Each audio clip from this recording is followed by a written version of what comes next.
So it turns out the Seth Rich murder conspiracy is bullcrap. What did I tell you? This is why I didn't cover this ridiculous story. So back when I really started to put videos out, back in May or June, I was being sent comments and messages, oh, you got to cover Seth Rich. The DNC has murdered Seth Rich. Hillary Clinton has murdered Seth Rich. You have to cover this story. It's totally real, and it's totally not bullshit, but it totally is bullshit. So I'm going to get to why it's bullcrap in a second. But first, help me understand. Why did you think this was real to begin with? So this is how I always saw it. Even if you think that the DNC and Hillary Clinton were capable of putting a hit out on a former DNC staffer, was he a DNC staffer when he was killed? I don't remember. Whatever. It doesn't even matter. But if you think that Hillary Clinton and the DNC were capable of putting a hit out on somebody, killing somebody, then why would they do it to someone who has already damaged them?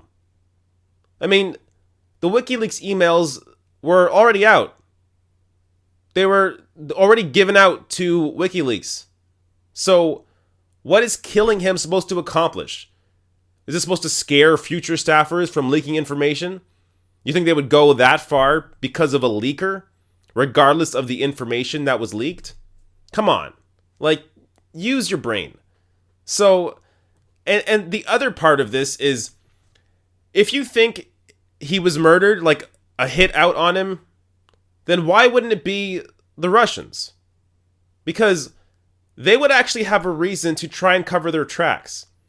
If Seth Rich was giving information to Guccifer or to the Russians, or however the process happened, if that was happening, why wouldn't the Russians kill Seth Rich instead of the DNC? Now, I don't think either happened, but if you think he was murdered, if you think he was murdered by a hitman, why wouldn't it be the Russians? That way they cover their tracks.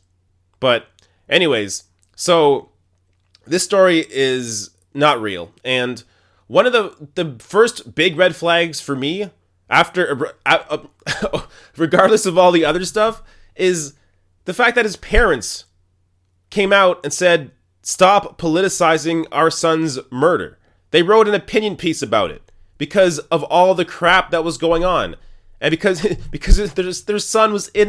murdered son was in the headlines being used as a political pawn. And now we have proof that he was being used as a political pawn. So, as the Rolling Stone reports, on Tuesday, Rod Wheeler, the Fox News contributor quoted in the discredited story, filed a lawsuit against the network, its parent company, and a prominent Republican donor, Ed Butowski, who offered to pay him to investigate Rich's murder. Wheeler's suit alleges that the reporter, Malaya Zimmerman, fabricated the quotes attributed to him in the story, and that President Trump himself read and approved the draft of the story prior to publication. Their complaint includes screenshots of text messages from Butowski, who arranged a meeting between himself, Wheeler, and former press secretary Sean Spicer. Not to add any more pressure, but the president just read the article. He wanted the article out immediately. It's all up to you, but don't feel the pressure, Butowski wrote. Butowski told NPR, which broke news of the suit, that his text was meant jokingly. Spicer confirmed to NPR that he met with Butowski and Wheeler in his office, but said he did not share the story with the president himself. If Butowski gave it to him directly, he was unaware of it, Spicer said. So the guy quoted in the Fox News story who was used as a source for the information on this murder wasn't even his own quotes. So, I mean, it shouldn't have had to go this far for us to realize this story had nothing to it. Now, some people out there covered it a lot and gave it real credit. And they grew their audiences based on it. Because you know what? Conspiracies are fun. They are. They're fun to think about. It's fun to think how people are behind the scenes, somehow affecting our lives in whatever way there is. Whether it's, a World Trade Center, whether it's JFK, which is a real conspiracy, whether it's the moon landing. There are conspiracies out there that are legitimate. I named one in those three. Not the moon landing, I think, is real. Some of you whatever. I'm not going to get into that right now. But this is the problem. Conspiracies are fun. So when you have a news article out there, or this news story about the DNC / Hillary Clinton murdering somebody, and you already dislike Hillary Clinton, a lot of you want to believe that. So just because you want to believe something doesn't make it real. And this is really a good lesson for all of us, even myself who never believed the story. Just because I dislike or like somebody doesn't mean that a negative or positive story that I hear about them is real.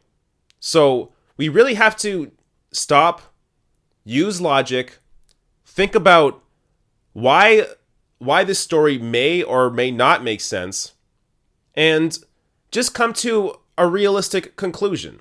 And sometimes we don't have all the answers. Sometimes it's okay to say, you know what, I don't know what reality is here.